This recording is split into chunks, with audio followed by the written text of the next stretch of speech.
You know, I normally send long text, but I think this time I only gave 3 words, all one word. Because it's right, because it's exactly that. It is a conversation. It's about our story.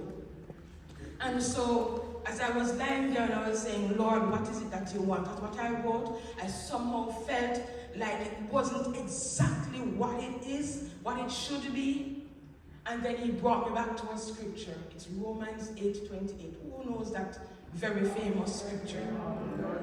That every time we're going through a rough time, they give us that scripture. For we know that all things work together for good to them that love God and are the called according to his purpose. Oh my God. That's the scripture we use all the while, right? And so he would have brought me back to here. And so as we look at the path, the process, and the provision, it is, the question I'm asking is, what is your assignment, right? And so I remember that maybe about 15 years ago, when this scripture, like, it just resonated with me. I remember going through a divorce, and I remember Pastor Wilkins saying to me, Colette, Romans 8:28, and he quoted this scripture. Oh, you can't be going through divorce and Pastor telling you that. For we know that all things work together for good. I am telling you, I'm sure I had him up in my heart because I could just not understand. You're going through a difficulty, for we know that all things work together for good. And honestly, for years it puzzled me. And it became what I used to call a very famous passage of scripture that we seem to use like as a band-aid, right? Or like, you know, the tea, every time you go home and you say you're not feeling well, and your mother, like my sitting right there, say you must be gas, you need some tea. That's how the scripture was used, like as a band-aid or the tea to soothe whatever ailment we were having. But can I tell you, if you'd asked me that some years ago, I would agree with you that really was a famous scripture. But now I realize that it's a very powerful scripture. And a scripture not to be taken lightly either. And like the Lord would bring it back and I'm saying, oh my God, can you believe it though? I'm 51.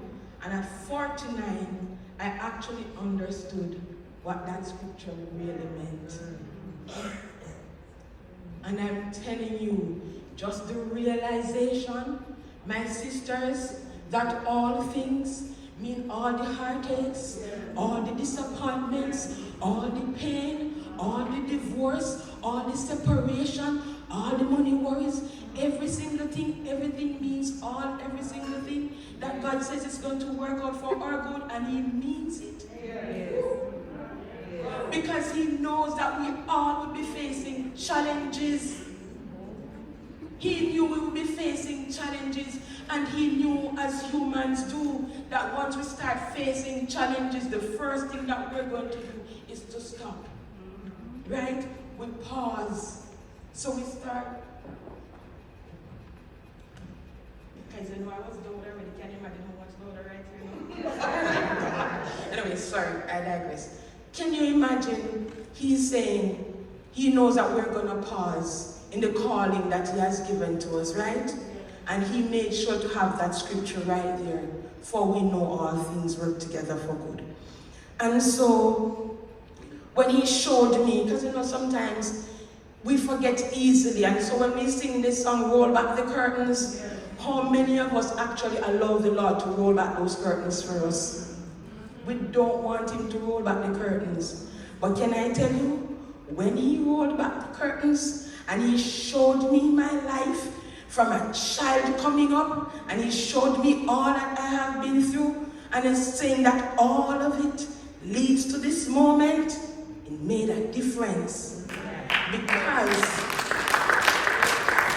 what you don't know is the things that I've been through, the things that I put myself through, caused it on my own self, the things that happened to me, all of them, God would have showed me that it would come around for my good.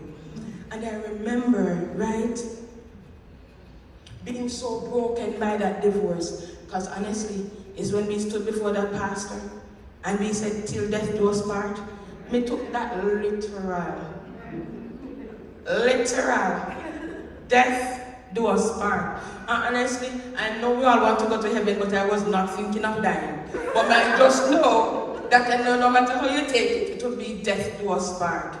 And that divorce devastated me because I would have used my parents' and grandparents' marriage as my measuring stick. And that's what I am looking for, right? So for me, no matter what happened. So, if we want to keep it real, if the woman came for him, darling, you're always going to be on the side because I'm not divorcing him for you. I'm not giving him a divorce so that he can leave and go with you. We're going to figure out the problem is, what the problem is, who the problem is, and clearly the problem is not me, right? So someone will have to go, and it's clearly it's going to be the other side. So to be honest, I thought of everything imaginable that could happen in a relationship, and I had a solution for all of them. And the solution is always that the husband and wife is living together as one. Yes. Right? It was not anything else. I never considered a divorce. And so when you don't think about a thing, because really when you're married and you're in love, who is thinking about divorce? Nobody's thinking about that. That's not a thought, that's not a plan, that's not an